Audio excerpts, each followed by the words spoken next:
Okay, so that's a pretty, you have to kind of know that when the graph intersects, that's when they are equal, right? Okay, definitely, that's something that you had to know that the problem didn't tell you to do. The problem didn't tell you to make a graph.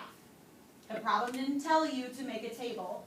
The problem didn't tell you to write an equation. You kind of have to figure that out as a way to solve the problem.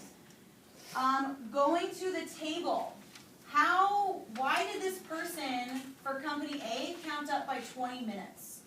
And for company B count up by 50 minutes? Why did they do that, Tristan?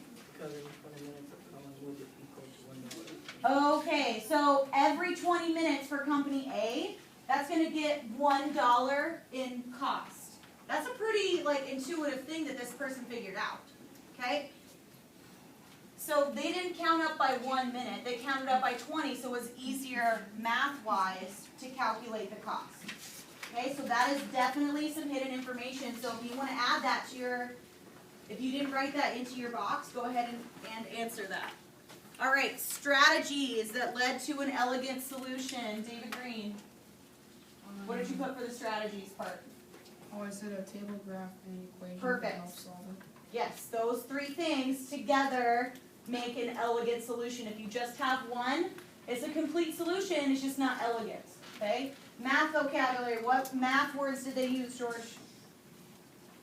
Some like math vocabulary they use is like equation, comparison. Okay. Anything else? Anybody else? I think Ethan, you had something on your paper. What did you put on yours? Rate of change. Rate of change.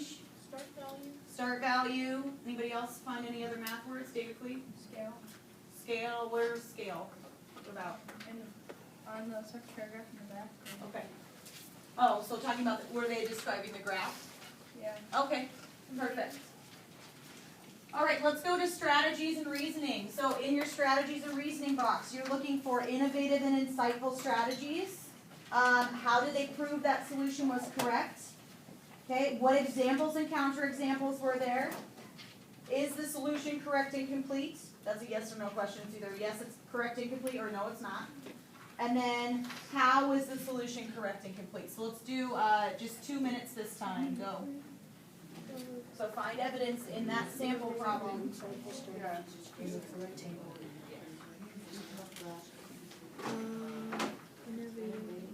Yeah, they could count the equations and the tables.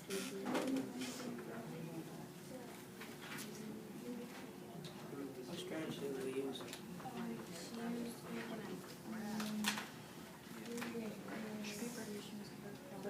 They have multiple ways of solving it.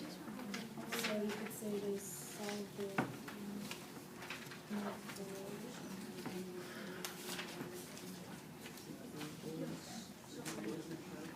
So the innovative and insightful. What strategies did they use? It's kind of the same thing over and over again.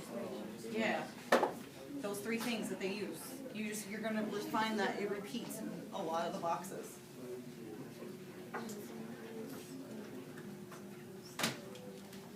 So what strategies did they use to solve the problem?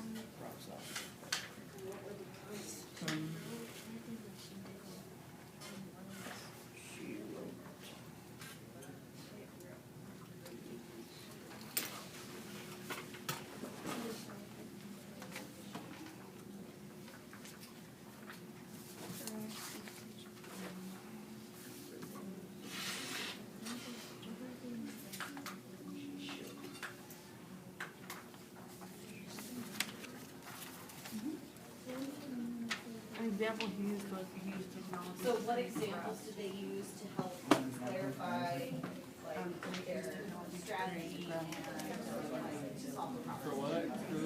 For the examples and counterexamples. Yeah, like I said, it repeats a lot.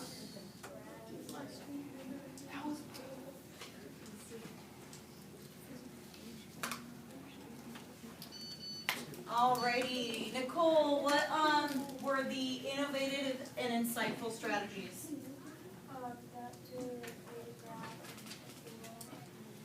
Perfect. Okay, Tristan, how did they prove their solution was correct? Went over their work and showed how they got it right. Okay, so how did they show they got it right? What did they do? Okay.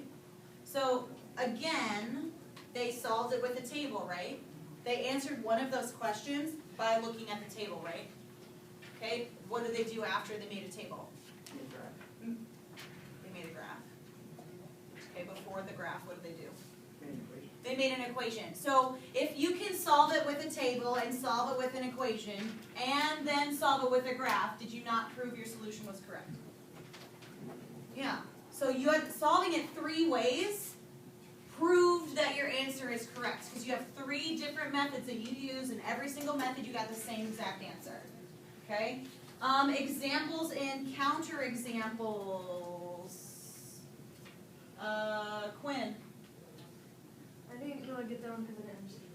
Okay, so what did they do to, I mean, it's along the same lines of proving your answer is correct. So what examples did they use? What strategies did they use?